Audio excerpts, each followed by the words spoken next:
बहानेबाजी होती है कि भाई हमारे पास ये होता तो हम ये कर लेते। सिंह साहब दी राइजिंग में वो उस मुद्दे को हमने उठाया कि कुछ नहीं भी है, आपके पास मनोबल है तो आप अपनी सारी महत्वाकांक्षाओं की पूर्ति कर सकते हैं। तो नई पीढ़ी के लिए एक प्रेरणा है, बहुत अच्छी मोटिवेशनल एक फिल्म है जिसमें एक गरीब परिवार से उठ करके इतनी बुलंदियों को छूने का एक प्रयास हमने इसमें दिखाया है। बात करें हीरो, फिल्म के हीरो यानी टाइटल रोल में देव सिंह जी हैं। आमतौर पे जब भी किसी भोजपुरी फिल्म का अनाउंसमेंट होता है तो लोगों के दिमाग में 2-3 नाम होते हैं। किसी विलेन को हीरो बनाने की परंपरा भोजपुरी में बहुत कम रही है। इक्का दुक्का जो सुशील भैया बन चुके हैं हीरो एक बार बहुत पहले। तो हाँ, फिर देव जी का चयन किस आधार पर किया आप लोगों ने? चयन की जब प्रक्रिया शुरू हुई तो जहाँ तक as a director, as a writer, जब मैं इस फिल्म को देखना शुरू किया, समझना शुरू किया, लिखना शुरू किया, तो मुझे इसमें एक खालिस एक्टर चाहिए था। भोजपुरी में एक्टर है, सिंगर भी है, कहीं ना कहीं एक्टिंग दूसरे पायदान पे रखते हैं वो। उनका पहली जो प्राथमिकता होती है वो सिंगिंग होती है। तो मुझे इसमें एक बड़ा खालिस एक्टर चाहिए था जो एक्टिंग के लिए जी रहा हो। तो देव से अच्छा मुझे कोई कलाकार दिखा नहीं, और मैं कह सकता हूं कि जो मैंने सोचा था देव उस कसौटी पर खरे उतरे और बहुत अच्छा अभिनय किया। और दावे के साथ कह सकता हूं कि अब तक देव ने करीब 80-100 फिल्में की होंगी। सिंह साहब दी राइजिंग में एक बहुत डिफरेंट देव देखने को मिलेगा। देव जी, हम आप पर आते हैं। जैसा कि चर्चा है, काफ़ी जगह लोग बोल रहे हैं आप खो गए थे पूरी फिल्म के दौरान। जी। तो क्या था, किस ऐसे कोई सीन ऐसे हों जो शेयर करना चाहें जब आप खो गए थे सीन में पूरी तरह से? तो जितने इमोशनल सीन थे ना, सब वैसे ही थे मेरे को। मुझे लगता है कि एक तो एक्चुअली बताऊँ, जब स्क्रिप्ट मैंने पढ़ी थी तो इसमें कुछ सीक्वेंसेस तो ऐसे थे जो मेरे साथ घट चुके हैं स्ट्रगल समय में। तो कहीं ना कहीं मुझे लगता था कि ये कहानी मेरी है। और एक इमोशनल सीन्स उसमें एक होता है जब हॉस्पिटल सीन करते हैं और उनके पहले बेटे की डेथ होती है। वो सीन के समय मेरे को पता नहीं, मैं एकदम से मेरी माँ के पास चला गया था। तो मेरी माँ की डेथ हुई थी तो मैं उनको देख नहीं पाया था। बॉम्बे में था, मैं इतने पैसे नहीं थे कि मैं फ़्लाइट से जाऊँ। ट्रेन से जाते जाते सब कुछ चीज़ें हो गई थी। तो कहीं ना कहीं वो सब जहन में मेरे ऐसे साथ सब घूमना शुरू हो जाता था। मेरे भांजे की डेथ हुई थी तो वो सब चीज़ें आ गई। और मुझे याद है कि जब मुझे पहली बार कॉल आया था कि आपको ये रोल करना है, तो मुझे बिलीव ही नहीं था। मुझे लगा फिर से मजाक कोई उड़ा रहा होगा, इसलिए कर। तो मैंने उदय भैया आपसे पूछा कि आप सही में मैं कर रहा हूँ? तो आपने कहा नहीं, उदय ने कह दिया तो कह दिया। तो उदयवाड़ी ने कह दिया। तो फिर मैंने कहा कि आपने एक कलाकार को जिंदा कर दिया। मेरे को यही मेरे जहन में ही था। और उस दिन के बाद से मैं बस सब कुछ बिल्कुल से चीज़ें ढूंढने लगा कि कैसे क्या कर सकते हैं। फिर मैंने दीदी से बोला था कि जो वीडियोस है उनके पास भेज दीजिए मेरे पास। तो उन्होंने भेजा, मैं उनको देखता था। और कहीं जब स्क्रिप्ट पढ़ने के बाद, और धीरज जी मेरे पुराने दोस्त हैं, हम लोग सीरियल में साथ काम करते थे, लेकिन यहाँ पर आने के बाद एक डायरेक्टर और एक अभिनेता का जो एक बीच की जो क्या बोले डिस्टेंस है, उसको मेंटेन करके हमको ये काम करना था। स्पेशली एक दिन सुबह मुझे लगता था कि यार मैंने सीन नहीं अच्छा किया। ये उस समय इशारे से करते थे तो मुझे लगता था कुछ तो गड़बड़ है। और मुझे नींद नहीं आती थी, लिटरली मुझे नींद नहीं आती। मैं एक दिन सुबह 6:30 बजे टहलते आ गया इनके पास। तो मैं इनको बोला यार कुछ मुझे समझ में आ रहा, सही चल रहा है कि नहीं चल रहा? बोले बहुत अच्छा है। मैं कहा नहीं, कुछ तो गड़बड़। तो बोले अच्छा हो तो मैं बताओ। तो हम इन्होंने बैठे, फिर हमारी कई चीज़ें बातें हुई। तो उस दिन से मैं कुछ ज़्यादा और सीरियस हो गया।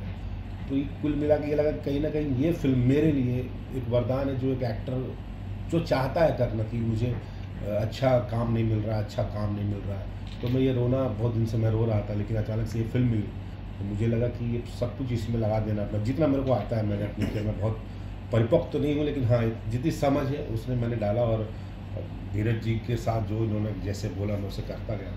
और ये फिल्म लिटरली मेरे दिल में और मेरे जहन में अभी आज शूटिंग के 3 दिन हो गए, आज भी मुझे लगता है कि शूटिंग कल शुरू हो जाए, मैं वापस वो होता। और एक बात और कहना चाहूँगा, जैसे आपने पूछा कि एक विलन को हीरो लेना, मुझे लगता है कि किसी भी कलाकार को किसी किरदार में बांध के रख देना ये उसके साथ अन्याय है। कलाकार केवल कलाकार होता है, वो कॉमेडियन नहीं होता, वो विलन नहीं होता, वो हीरो नहीं होता। और देव चूँकि बहुत पुराना दोस्त भी है, भाई है, और जब मैं एक डायरेक्टर के तौर पर इस फिल्म में जुड़ा हूँ और देव लीड कर रहा है, तो ये मेरी जिम्मेदारी बनती है कि मैं कैसे बेहतर से बेहतर अभिनय निकलवा सकूं। अब उसके लिए कई बार डायरेक्टर को बहुत सारे स्वांग रचने पड़ते हैं, कई बार मित्रता दिखानी पड़ती है, कई बार शत्रुता दिखानी पड़ती है, लेकिन एम हमारा क्लियर होता है, उद्देश्य क्लियर होता है कि मुझे अपने कलाकार से उत्कृष्ट अभिनय निकालना है। और देव के अंदर वो काबिलियत है, वो ग्रैबिंग पावर है, वो लेने की क्षमता है, समझने की क्षमता है।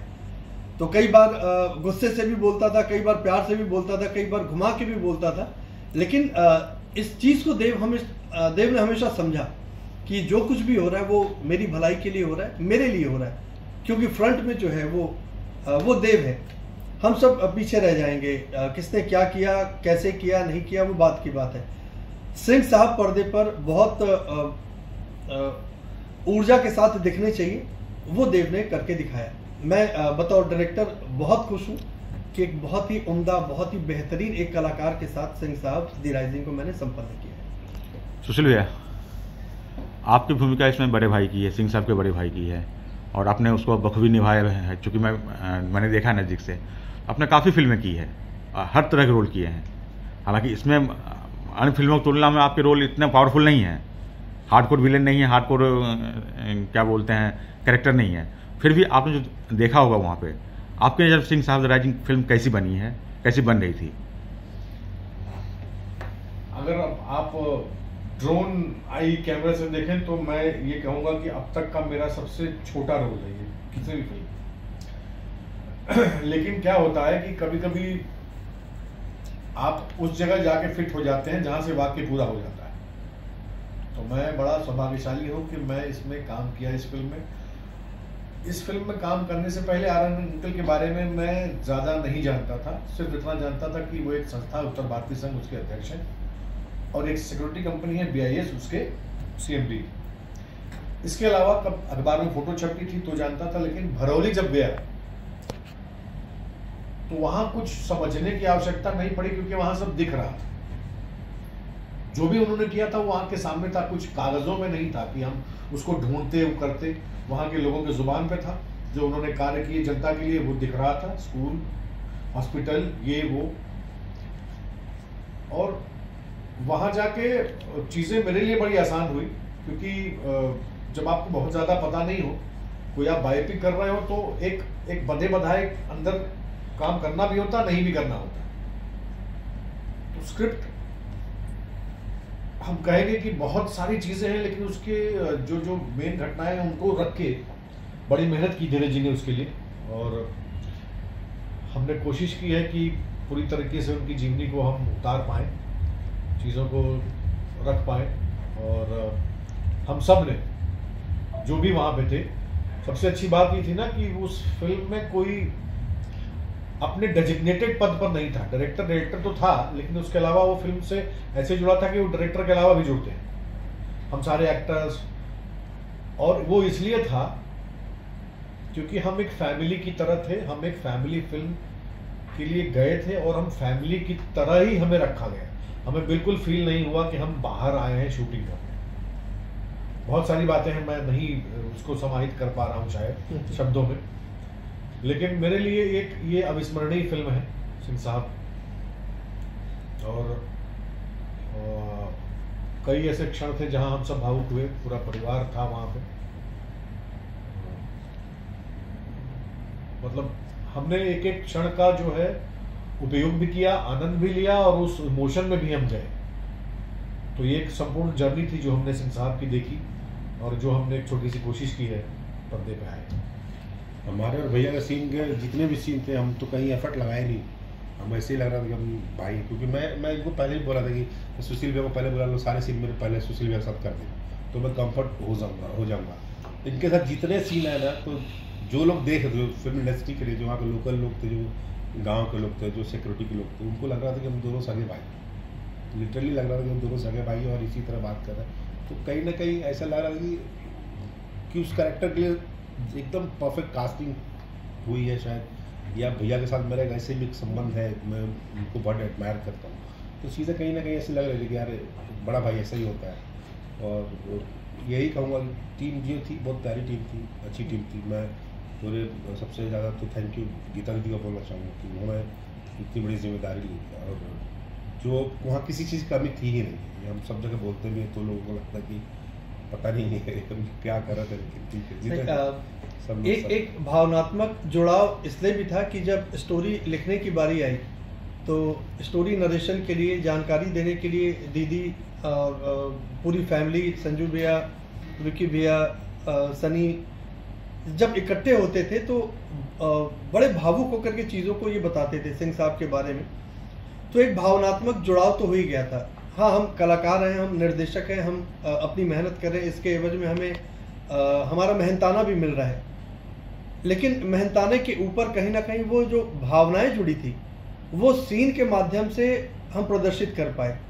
सुशील भैया के साथ जो जितने सीन थे, देव भाई के साथ जितने कुछ सीन थे, वो कई बार हमें ज़रूरत नहीं पड़ती थी अभिनय करने की, करवाने की, वो स्वतः कहते हैं कि अपने आप बाहर निकलता था।